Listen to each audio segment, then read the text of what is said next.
Hi, everybody. Dan Illman, Mike Beer, taking a look at race number 11 at Santa Anita on Big Cap Saturday. This is a grade one. It's the Frankie Kilroe Mile on the turf.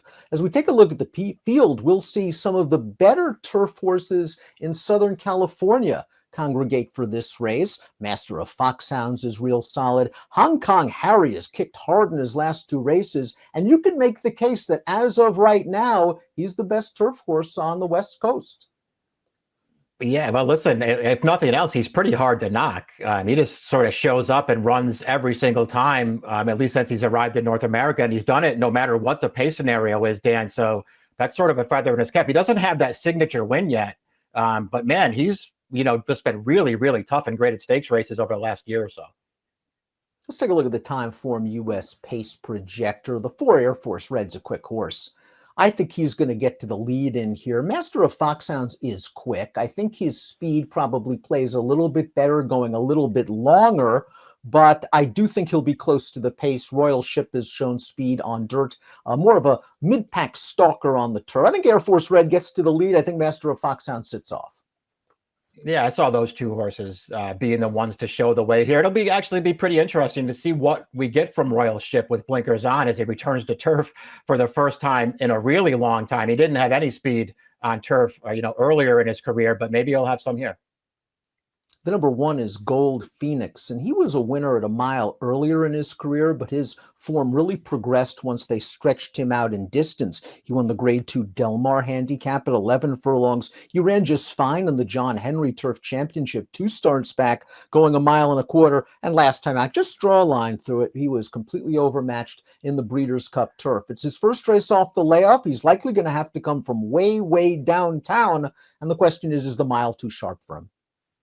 Yeah, that has to be the major question. But as you've already pointed out, Deb, when they first got him over here, and that was off of a really long layoff, they sprinted him a couple of times. He ran fine. He won at a mile on this turf course. So we know that he can do it. And he's a better horse now than he was then. So listen, maybe this is just a starting off point as they go the mile with him, and they're going to stretch him out and hope for some better performances down the line. But they're bringing him back in a grade 1 going a mile, Dan. I suspect he's going to be ready. The number 2 is Cabo Spirit. He seems like a very underrated horse, doesn't he? Won a couple of graded stakes races last year, and in his most recent start, there was only so much Joe Bravo could do. That was the Thunder Road. He broke from post position 11 going a mile. He kind of had to take him back to avoid being forced wide going into the first turn, and then he ran on a little bit at the end, but he just had too much work to do. Yeah, that's how I looked at it too. I mean, I don't know what options Bravo really had, but he took him under a strong hold from the start, took him back to last, and let him run through the stretch, but he just couldn't overcome the deficit that was in front of him. He actually ran fine, Dan. I guess the question in front of him in this race is, will it set up the right way for him? And is he the best closer in the race? He might not be. Master of Foxhounds is a horse that's run well at middle distances in the past. He might be slightly better going slightly longer. He's a very consistent hard hitter with tactical speed. Here's his most recent start. This is the San Marcos last month. Now, this race is at a mile and a quarter. He stalked the leader. He takes over, turning into the stretch. It was all in all a pretty good trip, sitting off a 50-1 shot. He has the lead deep into the lane, and he's just going to get run down. You could argue it was a bad loss. It's interesting that Phil D'Amato's putting blinkers on. Yeah, it is. This isn't a great loss. It felt like a race he could have won there, Dan. Going back 3 back, though, when they went the mile and a 16th with him at Del Mar, that was a pretty good performance going short. That race was solid. He was a part of it. He just got run down at the end. That was a good performance. The main issue with him is, and you can see it right there on your past performances, he's been on the lead in the stretch in each of his last 5 races. He has 1 win to show for it. And maybe that's the reason why the blinkers are going on. Maybe D'Amato's hoping to just get a little bit of added focus. I'm not sure I love the equipment change after 22 lifetime starts, but maybe it'll give him a little extra oomph. The number 4 is Air Force Red. He could be the speed of the speed in this race, and he's coming into the race in good form. He won the Hernandez going down the hill at 6.5 furlongs on New Year's Eve, and then he ran okay in the Grade 3 Thunder Road last time out. He just got beat a neck by Jour, although you could argue that Jour kind of got bottled up in that race and might have run slightly better. Yeah, that you could make that argument too. Both the winner and Du Jour sort of surged up there late and just got by this horse, who was sort of up closer throughout the running that day. Was dueling through the stretch. He couldn't really get the advantage, but he did have sort of a nose in front late, and he just got nailed at the end. He ran fine that day, Dan. That was stretching back out to the mile. I don't think the distance is a real problem for him, and maybe he shakes loose early in here. Our next horse is a runner that has already shown a lot of promise on the racetrack, and he still might have some upside potential. He's going to be taking on older horses for the first time. He's a newly turned 4-year-old. Here's Balnikoff's run in the Mathis Mile late last year. This is a horse that kicks very hard in the stretch. I'm not sure he really got the setup he wanted, but he comes with a good run. He just misses as the favorite, and this is him. He's going to be making his presence known in the stretch. Yeah, he probably needs a little bit more of a setup in this race. I ultimately, Dan, I feel like that off of that performance we just watched, you're probably not really going to be interested in betting him off of that effort right there, because that to me felt like a race he probably should have won, and he just really couldn't get by. Although the horse that held him off there did come back and run pretty well in the Pegasus World Cup Turf at his next start. So maybe that's enough of an excuse. I don't know. He's going to need a setup and he's going to need a trip, but this horse finishes very strongly in his races. And if he can get clear in time and just have something to run at, he's a dangerous horse. Another Phil D'Amato trainee is up next, the 6, Hong Kong Harry. He's won 5 of 6 starts in North America, triple-digit Beyer speed figures in his last 2 starts, including this victory in the Grade 2 Seabiscuit. And like Balnikoff, he kicks hard in the stretch. Now, in this race, he got a setup, he got the trip, and he kicks him down. He's going to need that sort of setup and trip in a big field here. Yeah, he is. Well, it'll be interesting to see actually what he does if the pace isn't fast, and because in this race, they did go fast in front of him. He comes running in the Del Mar Mile last September. They dueled in front of him. He came running, but in his starts prior to that, he was not that far away from slower paces. So he feels like he can be a little handier if they don't go fast in front of him. More than anything else, he just feels like a really admirable horse who can get any kind of a trip in a race and still run.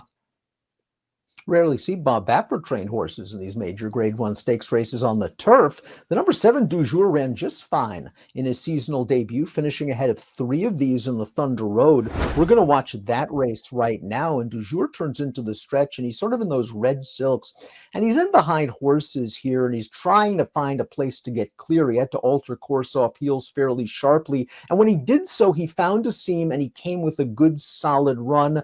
This horse has always had a hint of potential. Maybe at the age of 5, he's reaching peak maturity, because he was running at the end of this race. Yeah, that was a pretty tough beat at the end there. He came running at the end, and unfortunately for him, the winner just got through to his inside and got the bob over him. But this horse ran well there, and he did it off of a really, really long layoff. That was a pretty promising performance. A horse who, as you pointed out, Dan, he had a lot of potential early on. They tried to go in those longer races with him as a 3-year-old. He did not want to go that far. So I wouldn't hold those performances against him. This is more his distance.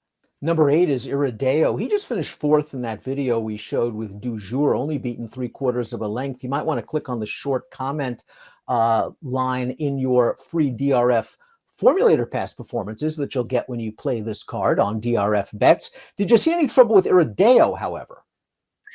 I mean, I didn't, Dan. He was, sort of in and among horses in the early part of that race, but he was sort of right alongside Du Jour through the stretch of that race, and I thought had a real shot at it. Just wasn't quite good enough to get the job done. He was a very big price that day. He'll be a big price once again in this race, it feels like. And listen, even though Hong Kong Harry, Air Force Red sort of had his number last year, this horse wasn't that badly beaten by them a couple of times. And it'll be a much better price on Saturday. Completing the field is the 9 Royal Ship. He's the most intriguing entrant, in my opinion, by far. He has been one of the more consistently good dirt handicap horses in Southern California for the last couple of years. But don't be fooled by that. When you look at your lifetime past performances in Formulator, you'll see this horse is a Group 1 winner in his native Brazil on turf. And he ran just fine when beaten a length in the 2021 Kilroe, a race where he kind of got into a little bit of stretch trouble. Yeah, exactly. Just in those turf races, when they first got him over here, they really did sort of concentrate on turf with him, and he ran fine in some really tough graded stakes races. Wasn't quite good enough, but he was running on at the end of those races. So we'll see what kind of trip he can pull in here. Another horse that's getting an equipment change here with the blinkers going on, Dan. I don't know that I love that as they make the surface switch, but this horse can handle the grass.